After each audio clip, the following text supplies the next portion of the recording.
Johannes Gutenberg. Desde tiempos antiguos y hasta la Edad Media no existió otra forma de escritura que la realizada a mano.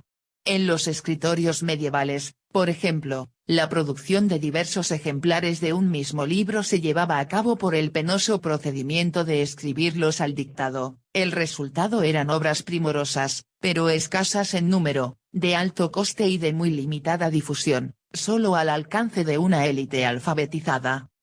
Johannes Gutenberg.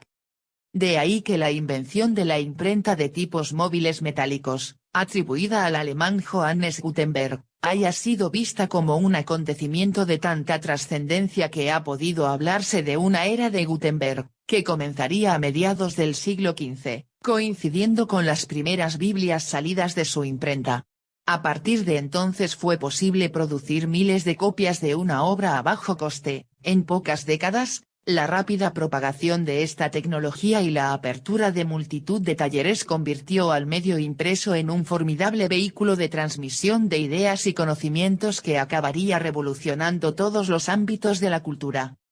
Primeros años. Johannes Gutenberg, de nombre verdadero Johannes Gensfleisch zur Laden, era hijo de un patricio de Maguncia, orfebre de profesión y director de la Casa de la Moneda de esta ciudad. Su padre había contraído segundas nupcias con Else Wilse, de extracción burguesa, cuya familia aportó como dote una mansión llamada Zum Gutenberg, en la cual nacería el célebre impresor entre 1394 y 1399. En el hogar familiar, el joven Johannes fue tempranamente iniciado en el arte de la orfebrería y en las técnicas de acuñación de monedas. Además de su progenitor, muchos de sus parientes trabajaban en estos oficios, y es posible que allí se le presentara la oportunidad de grabar punzones y de asistir a la fabricación de los moldes de arena que empleaban los fundidores. Así transcurrieron los primeros 30 años de su vida, hasta 1428, cuando Maguncia, como tantas otras ciudades renanas, empezaba a sufrir las terribles consecuencias de una violenta agitación social y política entre comunidades enfrentadas, al imponerse el partido de los gremialistas al de los patricios, al cual pertenecía Gutenberg. Este tuvo que huir de su ciudad natal. Nada se sabe de él durante los 4 años siguientes. Sin embargo, los archivos de la ciudad de Estrasburgo confirman su presencia allí a partir de 1434. Algunos de estos documentos son reconocimientos de deudas contraídas, una constante de su vida. Existe también una denuncia formal, por ruptura de promesa matrimonial, presentada contra él por una tal Emelin Zuder y Serin Teukondieres R. Gutenberg residió en las afueras de la ciudad, en el suburbio de Saint-Arbogast, cerca del convento del mismo nombre, a las orillas del Ill. El proceso de Estrasburgo.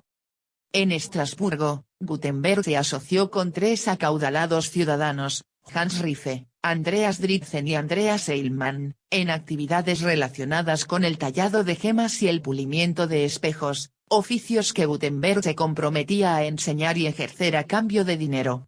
Sin embargo, la mayor parte del tiempo lo invertía en un proyecto que procuraba mantener totalmente en secreto. Pretendía de este modo protegerse contra eventuales imitadores capaces de apropiarse del fruto de sus esfuerzos. Descubierto, no obstante, por sus socios, estos insistieron en participar en aquel misterioso asunto que el inventor llevaba entre manos. Gutenberg accedió de buena gana, ya que precisaba dinero, y en 1438 se firmó un contrato en el cual se estipulaba, entre otras cosas, que los 3 recién incorporados deberían abonar la cantidad de 125 florines. La muerte repentina de uno de ellos, Andreas Dritzen, en la Navidad de aquel mismo año, llevó a los hermanos del fallecido a exigir entrar en la sociedad o bien recibir una compensación económica. Sin embargo, en los términos del contrato no se contemplaba dicha eventualidad, y Gutenberg se negó a tal pretensión. El caso fue llevado ante los tribunales en 1439, y estos fallaron en contra de los herederos. Gutenberg en su taller. El proceso de Estrasburgo sirvió al menos para arrojar algo de luz sobre la naturaleza del proyecto. Oficialmente, Gutenberg solo tenía que ocuparse de las labores propias de los orfebres, pero las declaraciones de los testigos hacían alusión, en no pocas ocasiones, a la extraña actividad febril que reinaba en el taller del demandado. Se trabajaba allí a todas horas, de noche y de día. ¿En qué? Los testimonios hablan de adquisiciones de plomo, de una prensa, de moldes de fundición, etc., en términos muy vagos e imprecisos, pero todos los objetos citados resultan familiares para los impresores. Cuanto más se profundiza en el nacimiento de la imprenta tipográfica, mejor se comprende la importancia de los trabajos de Gutenberg en Estrasburgo, que debieron de venir marcados por arduas investigaciones, no solo sobre los principios del invento, que ya estaban establecidos, sino también, y sobre todo, por una larga serie de posibles soluciones técnicas, obtenidas sin duda después de efectuar gran número de pruebas con éxitos y fracasos alternados, pero acompañadas de la obstinación de un hombre totalmente convencido de alcanzar el resultado esperado. Los testimonios de numerosas personas llamadas a declarar durante el proceso de Gutenberg, en efecto, dan fe de su tenacidad. Tal convencimiento procedía probablemente de la formación recibida por Gutenberg en la infancia, durante la cual se había familiarizado en las técnicas propias de los orfebres y grabadores de monedas, desde el grabado con punzones hasta la fundición de metales, pasando por la confección de matrices. Y es muy probable que allí, en Estrasburgo, Gutenberg empezara a realizar lo que constituye la originalidad de su obra, la producción de caracteres móviles metálicos. De nuevo en su ciudad natal, Johannes Gutenberg permaneció en Estrasburgo al menos hasta 1444, así lo confirma su inscripción, aquel mismo año, en una lista de hombres útiles para defender la ciudad contra las tropas del conde de Armagnac. Después de esta fecha se pierde su paradero para reencontrarlo 4 años más tarde en Maguncia, a donde había acudido en busca de dinero entre los prestamistas de la ciudad. Su arte como impresor había alcanzado el refinamiento suficiente como para seducir a Johann Fust, un acaudalado burgués, y obtener de él, en 1450, la suma de 800 florines, cantidad que equivalía a 10 años de salario del síndico municipal. Fust se limitó a aceptar las herramientas y utensilios de Gutenberg como garantía, pero 2 años más tarde, en 1452, se convirtió en su socio a raíz de un nuevo préstamo. El negocio montado por ambos se llamaba Das Werk der Bücher, y constituyó, de hecho, la primera imprenta tipográfica en sentido moderno. Allí el principal colaborador de Gutenberg era Peter Schoeffer, un calígrafo de gran talento que había estudiado en París. Pero como los trabajos en el taller se llevaban a cabo a un ritmo parsimonioso, y Fust contaba con la pronta rentabilización de sus inversiones, comenzó a impacientarse y a requerir de Gutenberg mayor presteza en la comercialización de las obras. Este último, como tantos otros creadores, prefería la perfección a la realización precipitada, y por ello surgieron las primeras desavenencias entre los dos asociados. Detalle de una de las Biblias de Gutenberg. En 1455, muy probablemente, fue completada la primera obra maestra del nuevo arte, la célebre Biblia de 42 líneas, así llamada por ser este el número más frecuente de líneas por columna en cada una de sus 1280 páginas.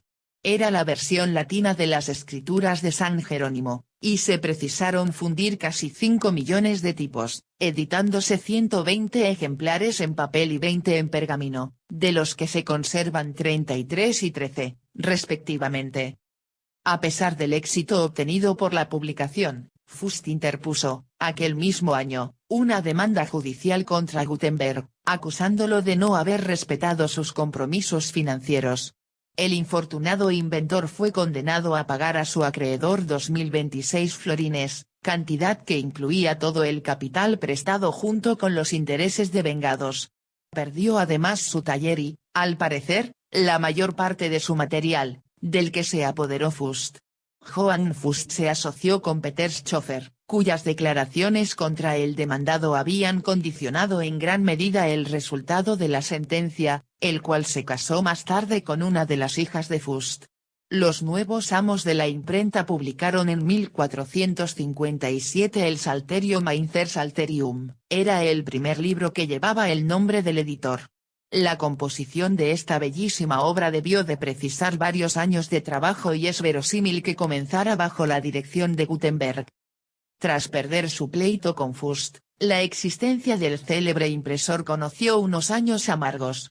Arruinado, se vio acosado por sus acreedores, algunos de los cuales le llevaron de nuevo ante los tribunales, y acabó por refugiarse en la comunidad de religiosos de la Fundación de San Víctor. Más tarde, contó con la ayuda desinteresada de un tal Conrado Meri, funcionario del Ayuntamiento de Maguncia, que le proporcionó material para montar un pequeño taller tipográfico.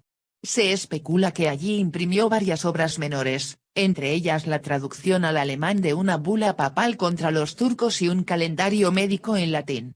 Una Biblia de 36 líneas habitualmente atribuida a su labor parece más bien, según otros testimonios y características, obra de Schoeffer. Obreros en una imprenta como la que ideó Gutenberg.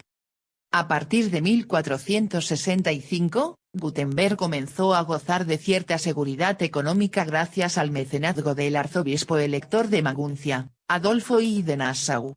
Le hizo miembro de la corte real, le eximió de pagar impuestos y le concedió una pensión anual de grano, vestido y vino.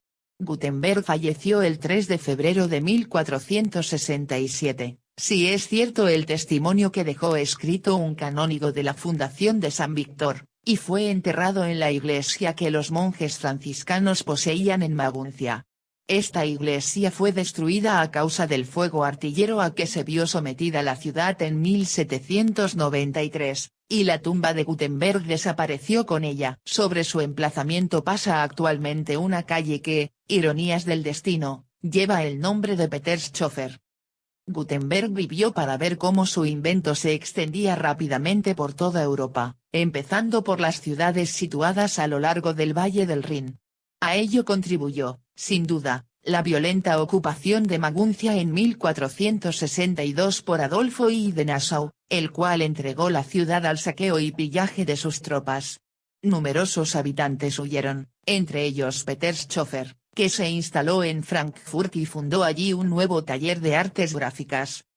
A la muerte de Gutenberg, no menos de 8 ciudades importantes contaban con talleres de impresión. En las décadas siguientes, aquella técnica revolucionaria sería conocida desde Estocolmo hasta Cracovia, pasando por Lisboa. En España, la imprenta fue introducida por los alemanes, y se sabe que en 1473 funcionaban talleres en el Reino de Aragón. Se considera que el primer libro español impreso que ha llegado hasta nosotros es Obres et Traves en loors de la Verge María, editado en Valencia en 1474.